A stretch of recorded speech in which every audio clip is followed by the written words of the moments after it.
Check the blue. Then go to chat. And now go refresh, and you could be playing your instrument. You bet. I don't know if I call this an instrument. Well, wrong one. Oh, no, the right one. Bum, bum, bum. Bum, bum, bum. Bum, bum, bum. Bum, bum, bum, bum, ba-dum, bum, bum, bum. Bum, bum, bum, ba-da-da-dum. Bum, bum, ba-da-da-da-dum. Bum, bum, bum. Bum, bum, bum. Bum, bum, bum. Bum, bum, bum, bum, ba-dum. Bum, bum, bum. Bum, bum, bum, ba-da-da-dum. Bum, ba-da-da-da-dum. Dun dun dun dun dun dun dun dun dun dun ba dun dun dun dun dun dun dun bum ba dun dun dun dun dun dun dun dun dun dun ba dun dun. Here we are. Now we are on Facebook. Here we go. All righty. Hello. Hello, mighties. Hello, my friends. So nice to see everyone. Hi, greetings from Eau Claire, Wisconsin. Eau Claire, I'd never heard that before. Yes. Maria. Is it Maria or is that Marla? Hi. Lexington, Rhode Island, Connecticut, Ontario. Yay. Kansas City, Ohio. Hello, hello, Wisconsin. Lots of Ohioans and Wisconsins. Refresh but nothing. I'm hoping that you're in now. All righty. And on Facebook, we've got Kim from Jersey Beaches and Columbia City, Indiana. You bet. Columbia City, Ontario. You bet. Wonderful. Wonderful to see everyone. All righty. So, great. Hi. How are you? You're looking good. Nice to see everyone.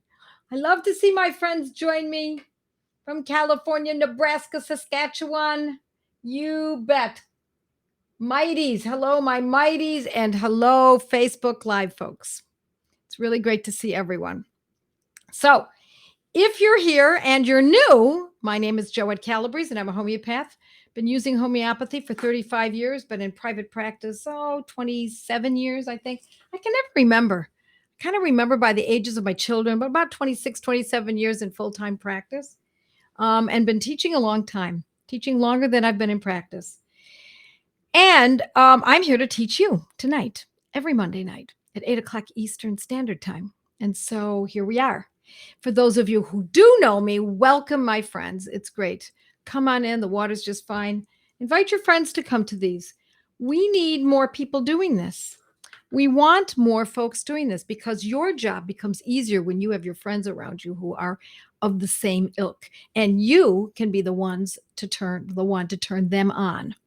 Because if you are in trouble, something happens, your brain turns to mush, you don't know what to do, you can text your friend, you can email your friend, you can knock on the next door neighbor because you have turned them on to homeopathy and now they know how to use it as well. Or you don't have a homeopathic medicine, you've run out and you need it, and you know your friend down the street has it nearby in her medicine cabinet. So that's what I want. I want a tight community of people who are intelligent, because that's what this takes. Renegades, you bet. You bet. We want outside of the box thinkers here because that's what you are. I don't have to tell you that. You already know that, because if you've been questioning the industry that has been pushing us around and bullying us for a very long time, and you are no longer with them, you're likely with us. Or perhaps you've just joined us because you were going to essential oils and botanicals and vitamins and supplements. And I love botanicals. I'm going to tell you that right now. I love botanicals. I love chiropractic. There are other modalities too. I like acupuncture, but you can't do that as easily, acupuncture in your own home. You can't do chiropractic unless you want to go to chiropractic school, but this gives you the freedom. What kind of freedom does homeopathy give you? The number one freedom, my friends, is freedom from angst. Freedom from worry. What am I going to do if this comes? What happens if this is carrying on for a longer period of time? What if more people get this? What if another one comes along? What do I do then? You'll know what to do.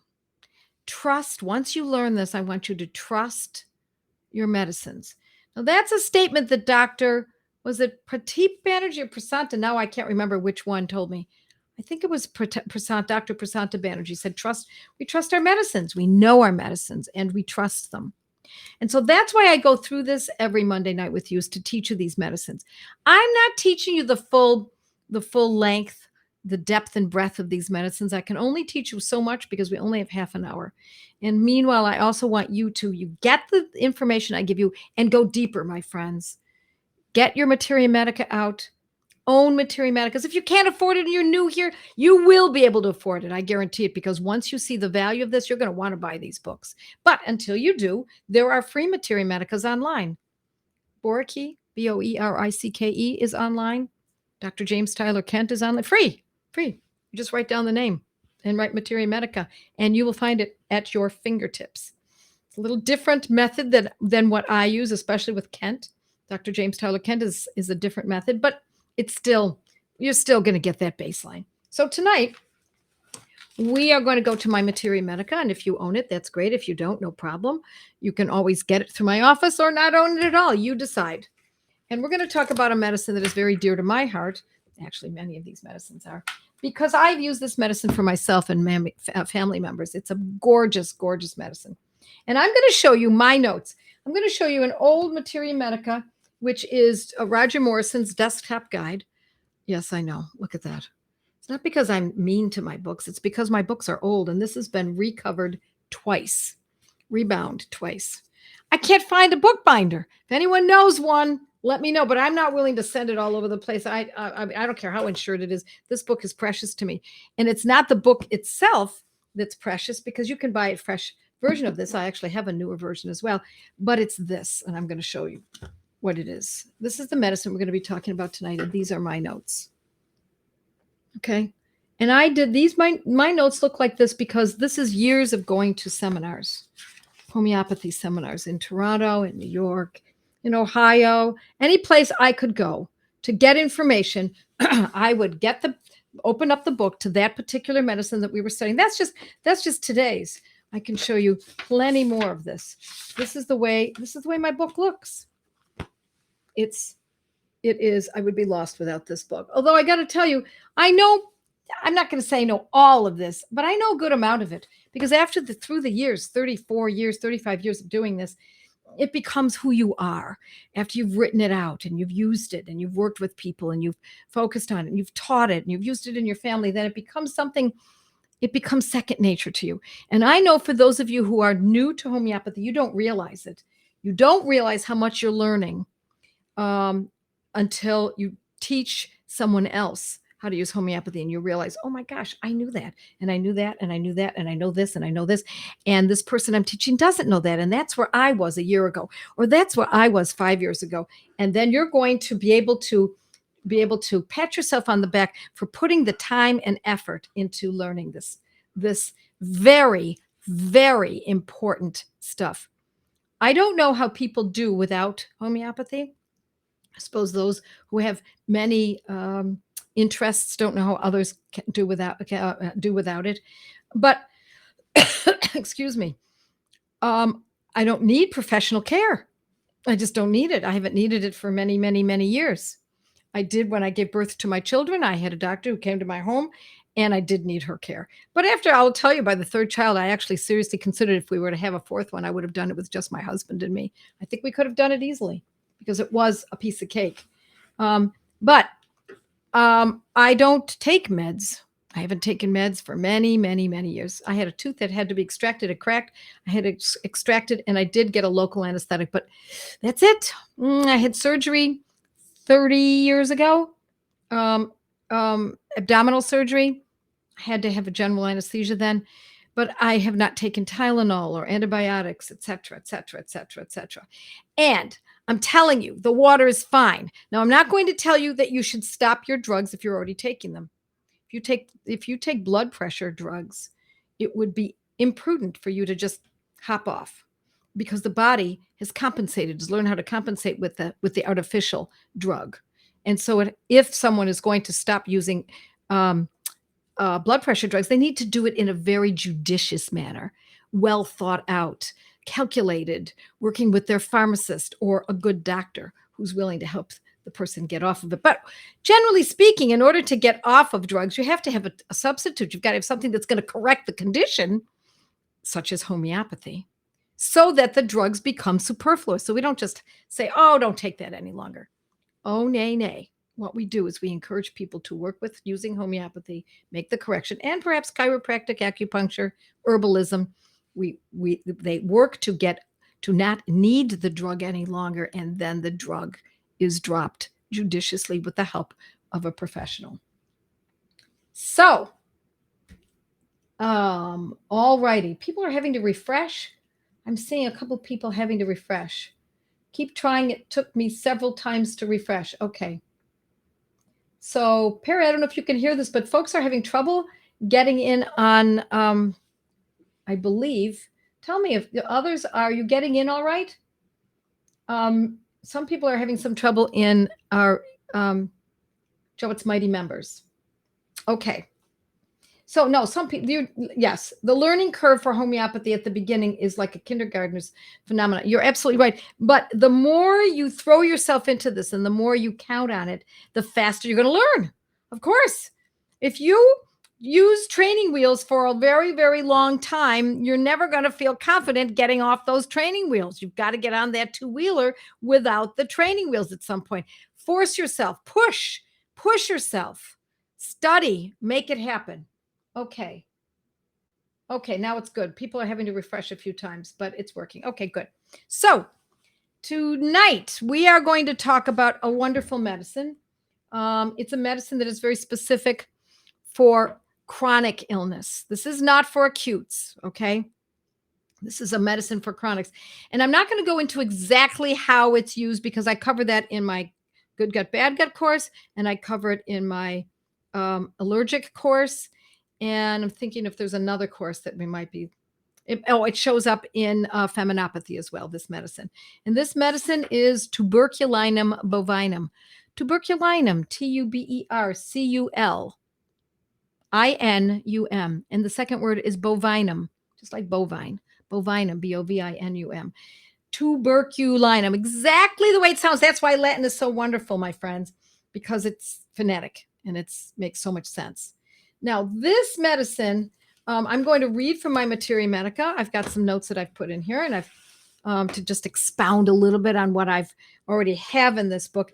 This is a great medicine for allergies. And allergies meaning allergies to feathers, to dust, to wool, to seasonal changes. It's a great medicine for food intolerances, which in a way is an allergy of sorts, wouldn't you say? So food intolerances, allergies to hair dyes and perfumes and synthetics like that. Allergies often to certain kinds of foods, such as eggs and dairy and wheat. It's a great medicine for that. But it also can have an allergy to insect bites. You know, somebody gets a mosquito bite and they get very swollen or very itchy, or the mosquitoes are very attracted to them. This medicine is one of them that can be quite valuable for that. Not at the moment of. I've never used Tuberculinum bovinum at the time of an event. I use it as the baseline. And as I always say, I look at it like a symphony. The baseline is the string section, and it carries the melody and the harmony, but it carries the entire orchestra. And at the top is the piccolo or the triangle or the glockenspiel, and all of those come in here or there. Those are the acutes. Piccolo could be an insect bite event. The glockenspiel could be excuse me, overeating. Overeating foods that a person is sensitive to, way too much dairy. So these are the little events, but the baseline is always working. And so Tuberculinum bovinum is the baseline, one of the baseline medicines. It's not the only one, but it is one of the main ones. And I don't use it in anything except a 200C and occasionally a 1M. Now, I'm not going to tell you exactly how it's used, except for maybe I think I'm going to tell you about maybe one or two conditions, because it really takes a little more study than what I can teach you right here in 20 minutes. But I do want you to know that this is a medicine that can help uproot these conditions. Is it going to be like that? Like when you have a burn and you can take Cantharis and the pain is gone instantly? Is it going to be like that for when somebody has otitis media, an ear infection, and it's going to eliminate the pain right away? Is it going to be like chamomilla, where the child is screaming and arching her back because she's in pain from teething? Is it going to be like that? No, doesn't work like that, generally speaking. Occasionally we use this medicine and the person feels instantly better. I mean, within, a day or so, which is a beautiful thing to behold. But it doesn't always, or it doesn't usually work that way. Usually we have to work it over a period of time. How much time? Well, I like to use tuberculinum, say, a 200C, perhaps every 2 weeks for a while. One day every 2 weeks. Or after a while, after say a month or so of doing that, then we move on, and now we open it up even further every 30 days for another few months. And over that period of time, the person is noticing that the allergies are still there. They're still there, but they're less intense. Still there, but the symptoms don't last as long. Still there, but the condition doesn't occur as frequently. It's a larger space between each episode. Those are our 3 magic markers, friends. Those are writer downers. And if you didn't get it, just listen to this again and get that, because you need to know not only what medicine to use, what potency to use, what frequency to use, but you also need to know what is going on. You have to understand. You have to be able to observe and say, this medicine is acting. And how do I know? Because I know less intensity, lasting for a shorter period of time, and a larger space between each episode. So excuse me for rattling through that, but I do want you to know that you can write that down and put it in the front of your notebook or in the beginning of your file so that you can remember those magic markers. I've talked about them many times before, and I teach them rather in depth in my courses. So if someone you're working with has allergies, food intolerances, I urge you very strongly to consider my course, Good Gut, Bad Gut, as well as allergic. Now, for those of you who already know all of that, or you've taken the courses, or you've been studying homeopathy for a very long time, I think what I'm going to do here is just kind of shore up maybe some little bits and pieces for you so that you've got a more fleshed out picture of Tuberculinum bovinum. Okay, something else that's really interesting about this medicine, there is a psychological aspect.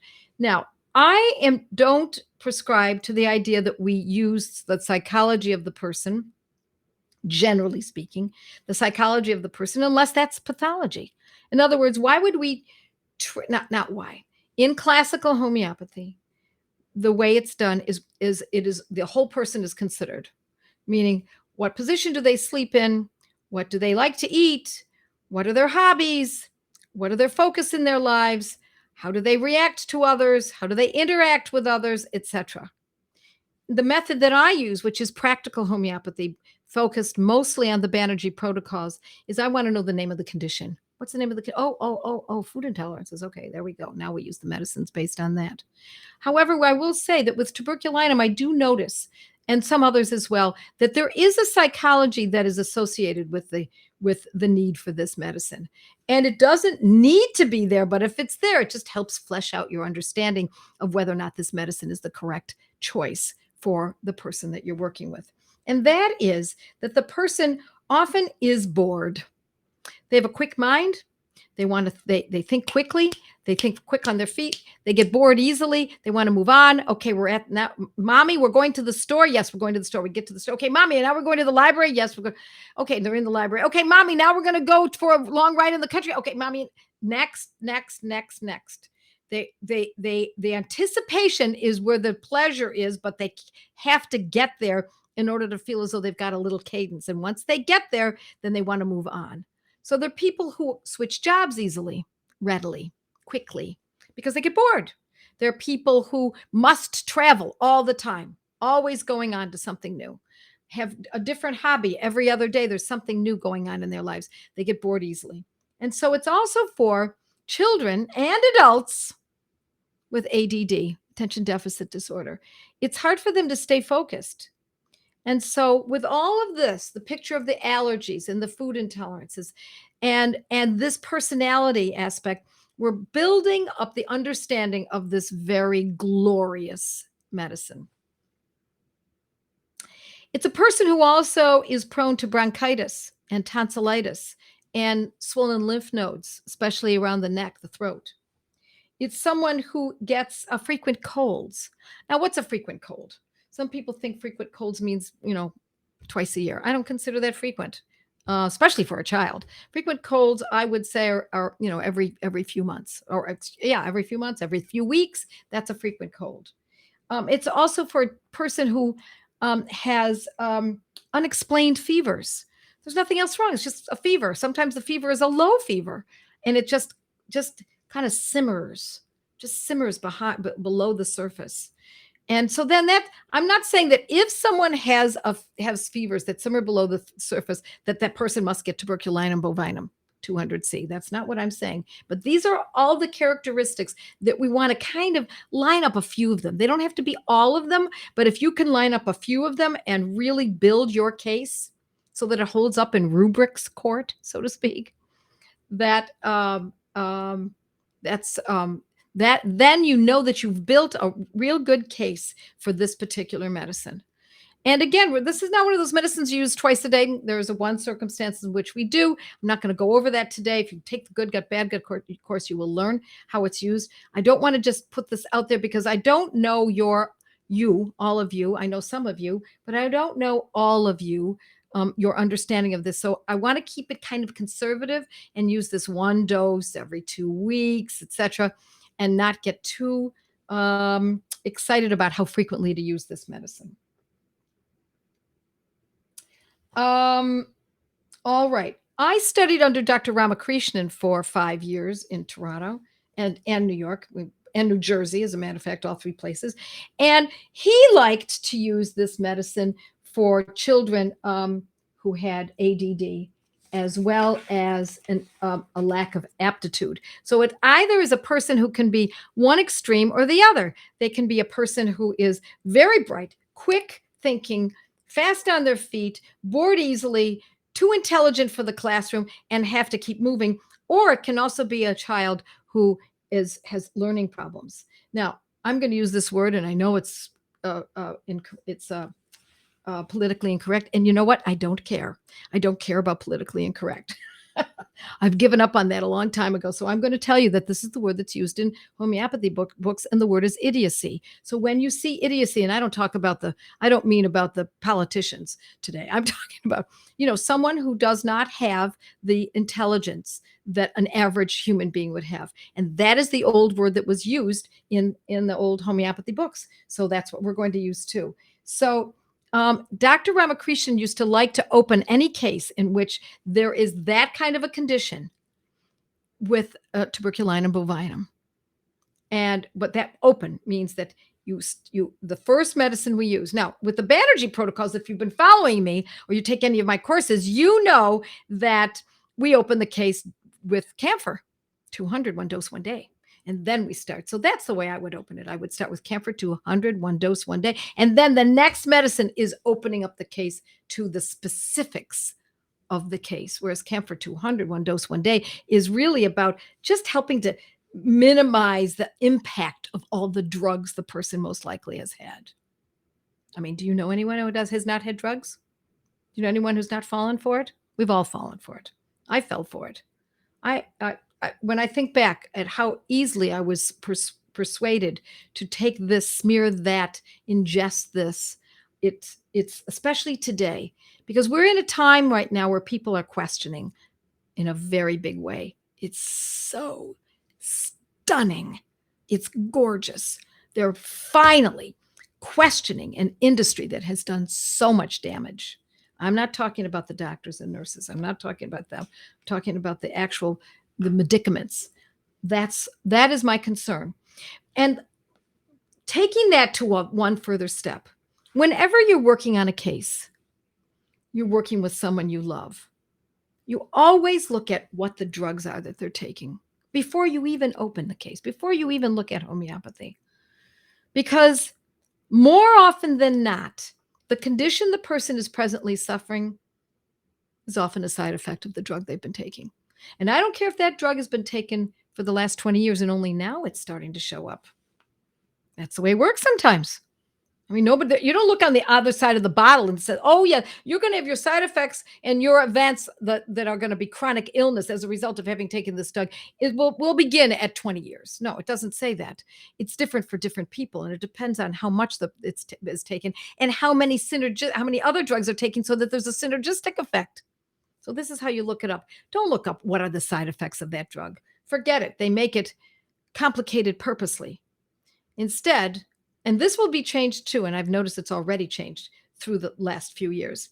You look up, oh, this person is chronically dizzy. Then you look up, do beta blockers cause dizziness? Does Ativan cause dizziness? That's how you look this up. And if it does, you don't want to be treating the side effects of a drug. You have bigger fish to fry. You got to get after what that Ativan is doing. You got to get after why is that person even taking Ativan or beta blockers. Now, again, I'm going to tell you, you don't teach people or tell people to get off their drugs. We can't do that. Could be very dangerous. So instead, we use the homeopathic medicines to make the corrections so that when the corrections are made, the drugs become superfluous. We don't need them anymore. And then you step back and allow this person to work it out with their doctor.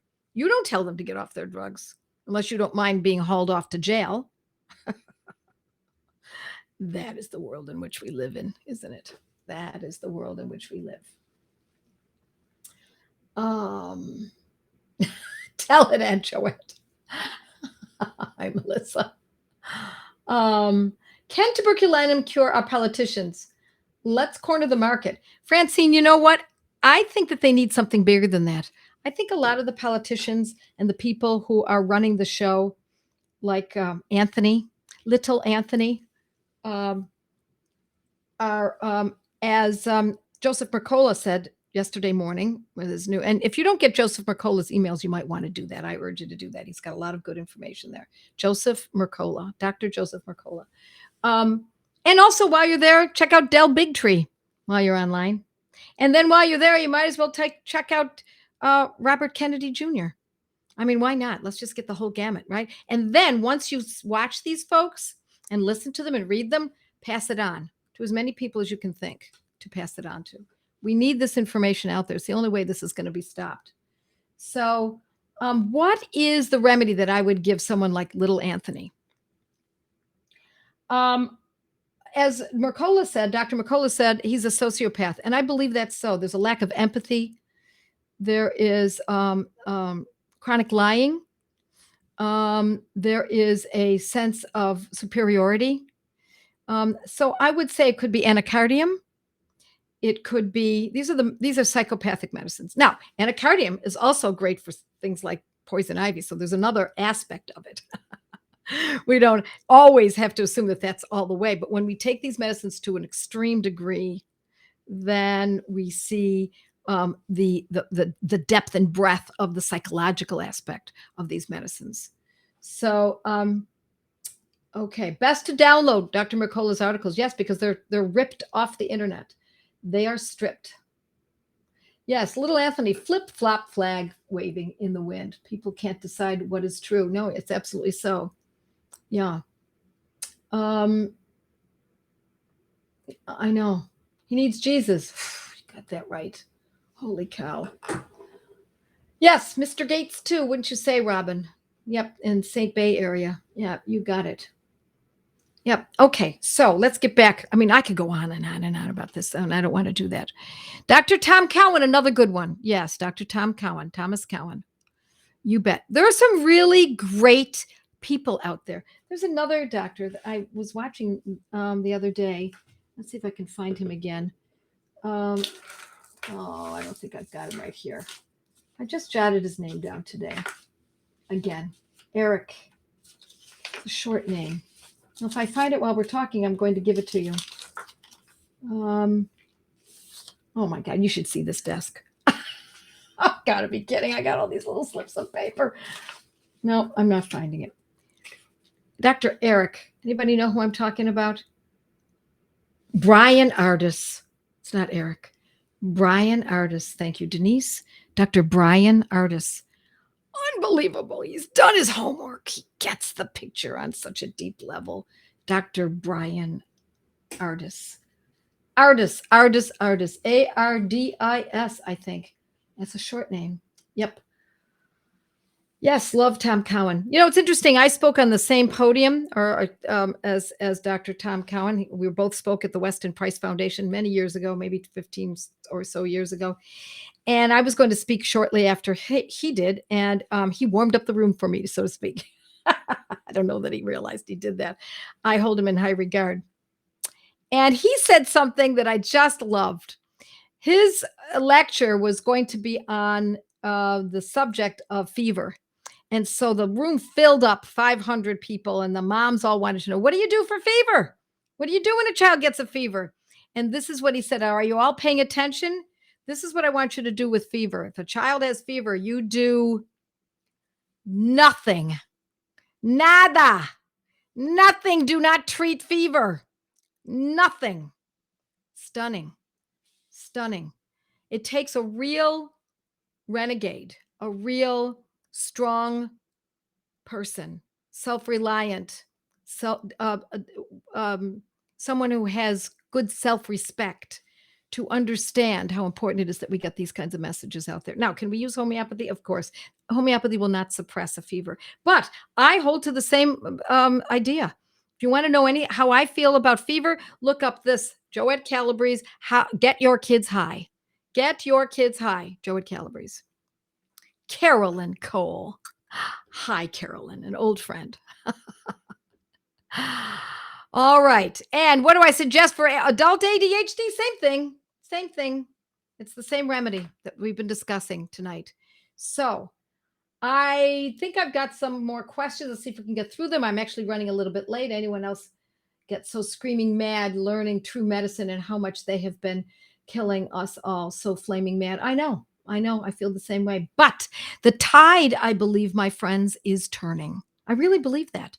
I'm seeing people question these governments, counties and states and companies more than ever. People who might not otherwise ever have questioned. And now once you question one aspect of it and you find out that they're completely indemnified, you can't buy a car. They're not indemnified. If you're a real estate broker and you make a mistake, you're not indemnified. You pay up if you made a mistake, if you did something wrong. But that's the only industry in the world that I know of that's completely indemnified. And so that alone speaks loudly to all of us, that you cannot go after them if you are harmed by their what they're using nowadays. All right. Love what you're all seeing. Once you see, you cannot unsee. Wow, Tiffany, you got that right. Once it opens up, you can't undo it. There are times when I say to myself, I wish I didn't know, because sometimes it's too much of a burden. But other times I'm grateful for it, not only because it's helped myself, and my family, my elderly parents until they passed away, my children, my husband, even my little poodle, my neighbors, my clients, my students. Yes, we are linking arms, my friends, across the earth, because I have colleagues and friends that I meet with all the time. I meet with Joe Pathy every Thursday night. We meet and we see each other on Zoom. I have another friend in Madrid and another friend in India, and we stay connected. And then many homeopaths all over US and Canada. And we stay connected. And that's what I want you to do. I want you to build your base. Build it strong and thick, all the way, as far across the globe as you can possibly get it. And so, my friends, with that, I say God bless all of you and stay curious. Bye now.